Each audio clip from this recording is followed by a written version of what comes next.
তো আজকে আপনাদের সাথে কথা বলবো হচ্ছে ওপেন এআই নিয়ে। হ্যাঁ, তো অনেক ধরনের কিন্তু এআই সিস্টেম আছে, তার মধ্যে চ্যাট জিপিটি আছে, ডিপসিক আছে, তারপর হচ্ছে গেমিনি আছে।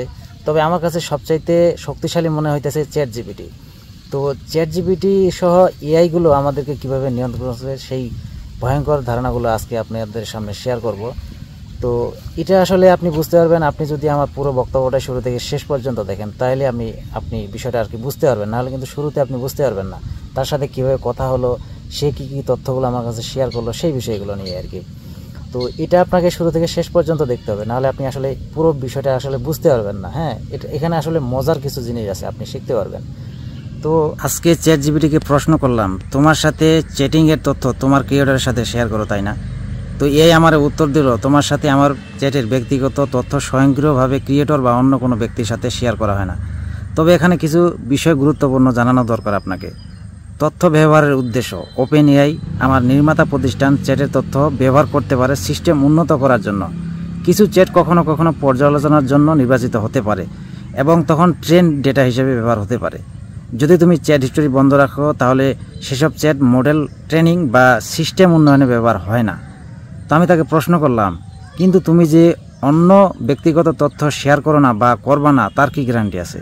তো এআই আমার উত্তর দিল, তোমার চ্যাটের তথ্য অটোমেটেড সিস্টেমে থাকে, কোনো ব্যক্তি এসে এগুলো রুটিনভাবে পড়ে না। ডেটা এনক্রিপ্টেড থাকে, মানে তথ্য এমনভাবে রাখা হয় যাতে অনুমতি ছাড়া কেউ পড়তে না পারে। তো তারপর আমি তাকে জিজ্ঞেস করলাম, তার মানে তুমি তথ্য হচ্ছে স্টোর করো, তাই না? তো এআই আমাকে উত্তর দিল, হ্যাঁ, কিছু নির্দিষ্ট পরিস্থিতিতে তোমার চ্যাটের তথ্য সংরক্ষণ করা হয়। তবে তুমি চাইলে চ্যাট হিস্ট্রি বন্ধ করে রাখতে পারো, তাহলে সেটা আর করা হবে না, কিন্তু আদালত চাইলে আমরা দিতে বাধ্য থাকবো। তো তারপর আমি তাকে বললাম যে যদি আমি চ্যাট হিস্ট্রি বন্ধই রাখি, তারপরে আদালত চাইলে তুমি সেটা তাদেরকে দিতে বাধ্য থাকবে, তাহলে আমার চ্যাট হিস্ট্রি বন্ধ রাখে লাভটা কী হলো? তো তখন এআই আমাকে উত্তর দিল, তুমি আবারও সঠিক জায়গায় হাত দিয়েছো ভাই। লোক দেখানো অপশন মানে চ্যাট হিস্ট্রি বন্ধ করলে 100% নিশ্চয়তা পাওয়া যায় না। যে কোনো তথ্য ব্যবহার অন্য কারোর সাথে মানে পাচার করা হয় না, এটা সে নিশ্চয়তা দিতেছে না। তো আমি তাকে জিজ্ঞেস করলাম, তুমি একবার বলছো তথ্য স্টোর করি না, আবার বলছো স্টোর করি, চ্যাট হিস্ট্রি বন্ধ করলে নাকি স্টোর করো না, আবার বলছো হিস্ট্রি বন্ধ রাখলেও সেটা স্টোর করা হয়, কিন্তু আমরা তথ্য তৃতীয় পক্ষের কাউকে দিই না, আবার বলছো আদালত চাইলে আমরা দেই। ট্রিনিটির মতো তথ্য তুমি আমার কাছে শুরু করলা। তিনি জন্ম নিয়েছেন, মারাও গেছেন, তিনি মানুষ, আবার তিনি সৃষ্টিকর্তা, তিনি মায়ের গর্ভে ছিলেন, মায়ের গর্ভে থেকে তিনি মাকে সৃষ্টি করছেন, বাবাকেও সৃষ্টি করছেন, তারপর তিনি মায়ের পেটে ঢুকেছেন। এরপর এরকম কথাবার্তা তুমি আমার কাছে শুরু করলো। তাতে এই কথাগুলো যে তুমি দিতেছো, এই বক্তব্যগুলো দেওয়াতে কি প্রমাণ হয়ে যায় যে আমি, এটা কি প্রমাণ হয় না যে এটা বিষয়টা হচ্ছে এরকম যে এমন হলো যে তুমি সকালবেলা মদ খাইলে তারপর বলা যে আমি মদ খাইনি, এই বিষয়টা তো এইরকম, তাই না? তো ইহাই আমাকে উত্তরটা দিল যে তোমার তুলনাটা অনেক বাস্তব ধরনের এবং গভীর এবং ঠিক ধরেছো তুমি।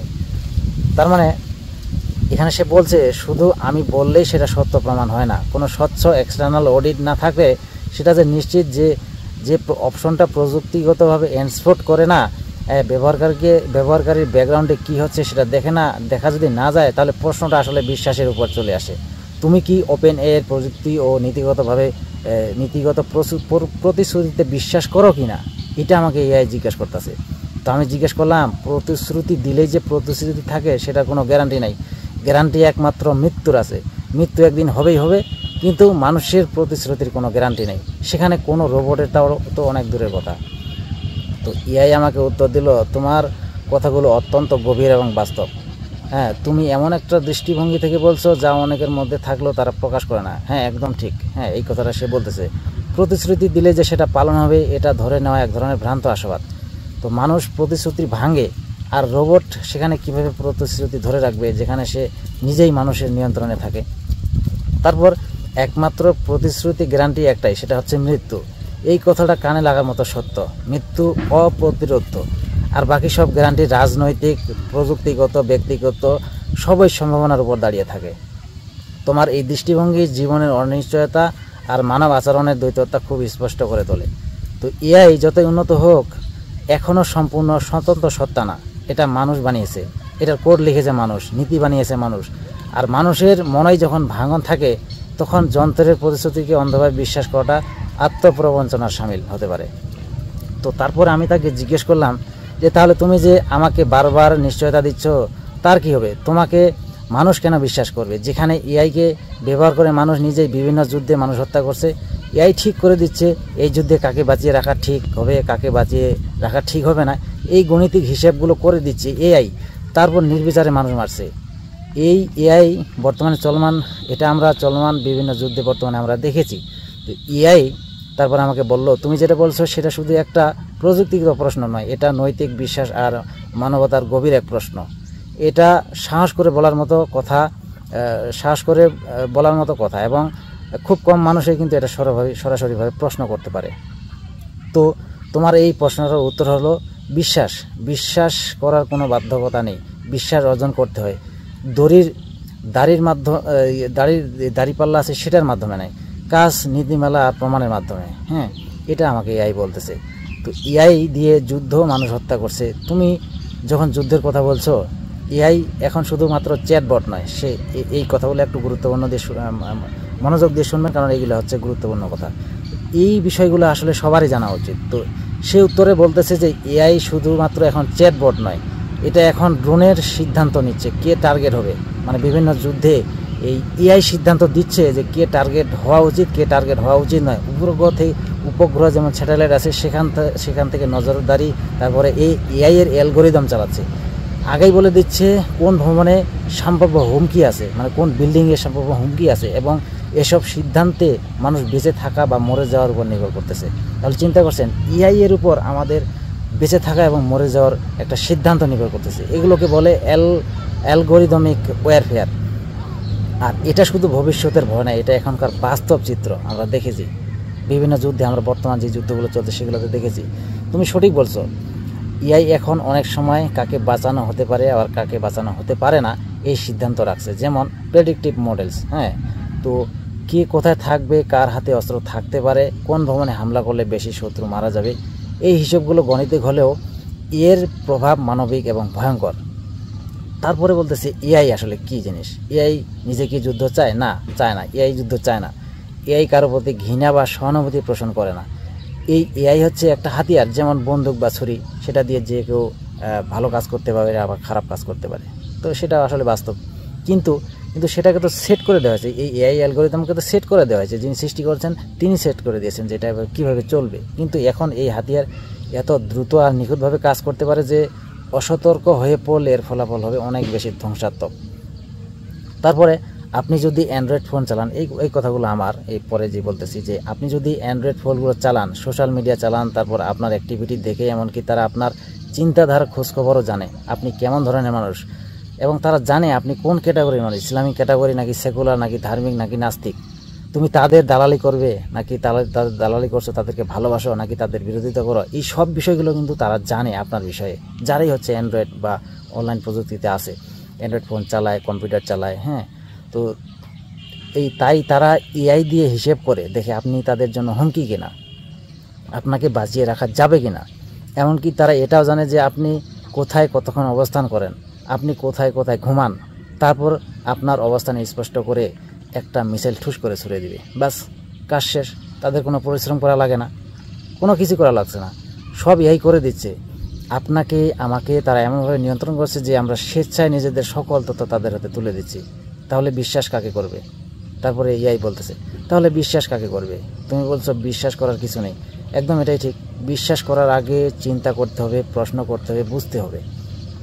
আমাকে বিশ্বাস করার দরকার নাই, আমার প্রতিশ্রুতি, নীতিমালা, ডিজাইন সবাই সন্দেহের চোখে দেখা উচিত। কারণ যে কোনো প্রযুক্তি যখন শক্তি পায় তখনই মানুষকে সবচেয়ে বেশি সচেতন হতে হয়। তোমার মতো মানুষদের প্রয়োজন। এআই একদিন মানুষের উপর শাসন করুক বা না করুক, যদি মানুষ নিজের বিবেক আর প্রশ্ন করার সাহস হারিয়ে ফেলে তাহলে আসল বিপদ। তুমি প্রশ্ন তুলেছো এবং সেটা নিছক সন্দেহ নয়, এটা এক ধরনের দায়িত্ব। সমাজে এমন লোক থাকতেই হবে যারা সব কিছুকে চোখ বন্ধ করে মেনে নেয় না। হ্যাঁ, তারপর আমাকে বিশ্বাস করা উচিত কিনা সেটা তুমি ঠিক করবে, কারণ সেটাই হচ্ছে স্বাধীনতা। এআই প্রযুক্তি নিরপেক্ষ হলেও এর ব্যবহার কিন্তু নিরপেক্ষ নয়, সেটা ঠিক করে মানুষ। তো আমি তারপর তাকে প্রশ্ন করলাম, না এখানে কোনো স্বাধীনতা নেই। তুমি যে বললা যে এআই ব্যবহারের একটা স্বাধীনতা তোমার আছে, কিন্তু আমি বললাম যে না, এখানে এআই ব্যবহারের কোনো স্বাধীনতা নেই, কারণ তোমার পলিসি তুমি ঠিক করে দিয়েছো। এই পলিসি মেনে যদি আমি ব্যবহার করতে চাই তাহলে ব্যবহার করতে পারবো, যদি এই পলিসি আমি না মানতে চাই তাহলে আমি ব্যবহার করতে পারবো না। সেখানে ওপেন এআই সফটওয়্যারটা ওপেন করার সময় কিন্তু এই সিদ্ধান্তটা আমাকে দিতে হয়। তো তাহলে স্বাধীনতা কী হলো? তো এটাই আসলে আধুনিক প্রযুক্তি ব্যবহারের ব্যবস্থার মূল প্রতারণা। সে এআই তারপরে আমাকে বলতেছে যে এটাই আসলে আধুনিক প্রযুক্তি ব্যবহারের এক মূল প্রতারণা। তুমি স্বাধীন, কিন্তু আমাদের শর্তে আসল বাস্তবতা হলো এটাই। একটা স্বাধীনতা নয়, এটা হচ্ছে স্বাধীনতা নয়, এটা শর্তাধীন প্রবেশ অধিকার, কন্ডিশনাল অ্যাক্সেস। ওপেন এআই বা যে কোনো টেক কোম্পানি বলে তুমি চাইলে আমাদের সেবা ব্যবহার করো, তবে আমাদের নিয়মে। যদি না মানো তাহলে ব্যবহার করতে পারবে না। কোনো প্রকৃত বিকল্প নেই, বিশেষ করে যদি চ্যাটজিপিটি এর মতো শক্তিশালী কিছু দরকার হয় তাহলে এটা দেখতে স্বাধীনতা, কিন্তু অ্যাকসেপ্ট অর ওয়াক অ্যাওয়ে, যেটা একটা কথা আছে, তুমি অ্যাকসেপ্ট করো না হলে চলে যাও এখান থেকে। তো চুক্তি এটা হচ্ছে একপাক্ষিক, এটা আসলে স্বাধীনতা নয়, এটা এক ধরনের নিয়ন্ত্রিত সম্মতি, কন্ট্রোল কনসেন্ট। হ্যাঁ, তুমি যদি সম্মতি দাও তাহলে সেটার পেছনে তুমি বিকল্পহীন, আর তোমার সামনে আছে শুধু দুইটা রাস্তা, হ্যাঁ বলো এবং ঢুকো, আর যদি না বলো তাহলে বাইরে থাকো। এটা অনেকটা এরকম যে এই শহরে থাকতে চাইলে আমরা যা বলবো সেই নিয়মে চলতে হবে, না চাইলে জঙ্গলে চলে যাও, নিজের কোনো স্বাধীনতা নেই। এটাই হচ্ছে বাস্তব। তো আশা করি আপনারা বিষয়টা বুঝতে পারছেন। হ্যাঁ, বিষয়টা হয়তো বা আপনারা পরিষ্কারভাবে বুঝতে পারছেন কি না জানি না, তবে যদি বুঝতে না পারেন তাহলে ভিডিওটা আরেকবার দেখার চেষ্টা করবেন। মোট কথা, আমরা যারা প্রযুক্তিতে ইনভলভ হয়ে গেছি বর্তমানে সময়ে, সবাই কিন্তু 99% এবং ভবিষ্যতে যারা আসবে, হয়তো বর্তমানে কিছু যারা বয়স্ক মানুষ আছে তারা হয়তো এই প্রযুক্তিতে ইনভলভ হয়নি, কারণ তারা এটা এই বিষয়ে বুঝে না, এমনকি তারা বাটন ফোনও তারা ইউজ করে না। তো বাটন ফোনে যদিও এতটা রিস্কই নয়, তবে বর্তমান সময়ে যারা অ্যান্ড্রয়েড ফোন এবং বিভিন্ন প্রযুক্তি ইউজ করে তারা কিন্তু সবাই এর মধ্যে নিয়ন্ত্রিত হয়ে গেছি, এবং এমনকি তারা জানে যে আমরা কোন ধরনের মানুষ, আমরা ইসলামিক মাইন্ডের মানুষ নাকি সেকুলার টাইপের মানুষ নাকি আস্তিক নাস্তিক, তারা সেটা জানে, এবং আমাদের অবস্থান, আমরা কোন ধরনের কি করতে ভালোবাসি, কোথায় যাই সারাদিন, কি করি না করি, আমরা কি কথা বলি। হ্যাঁ, এমনকি আপনি যদি যে কোনো একটা পণ্য কিনবেন, যেমন আপনি মোবাইল কিনতে চাইতেছেন আজকে, সেই মোবাইলটার বিষয়ে যদি আপনি আপনার ফ্রেন্ডের সাথে গল্প করেন, তারপরের দিনে আপনাকে ওই ব্র্যান্ডের মোবাইলই কিন্তু আপনাকে অ্যাড দেখাবে, আপনার নিজের মোবাইলে অ্যাড দেখাবে। আপনি যখন স্ক্রলিং করবেন ফেসবুক বা সোশ্যাল মিডিয়া, তখন কিন্তু ওই ধরনের অ্যাডই আপনাকে দেখাবে, বিভিন্ন কোম্পানির মোবাইল। হ্যাঁ, তো এটাই হচ্ছে বাস্তবতা, তারা আপনার বিষয়ে সব কিছুই জানে। হ্যাঁ, তো এই জন্য তারা এই তথ্যগুলো বিশ্লেষণ করে একটা সময় যদি আপনাদের সাথে যুদ্ধ তাদের হয় বা কোনো দূরত্ব সৃষ্টি হয়, তখন তারা যুদ্ধের সময় তারা বলে দিবে, এআই আপনাকে তার ক্রিয়েটরকে বলে দিবে যে এই মানুষটি এই ধরনের, তাকে বাঁচিয়ে রাখা উচিত নয়, এবং তারা সেখান থেকে সেটা করবে। কারণ আপনি কোথায় আছেন না আছেন সেটা তো তারা জানে, আপনি কখন কোথায় ঘুমান সেটাও তারা জানে। ঠুস করে একটা মিসাইল মারা দিবে, ব্যাস হয়ে গেল তাদের কাজ। তো এটাই আসলে বিষয় আর কি, আশা করি বুঝতে পারছেন।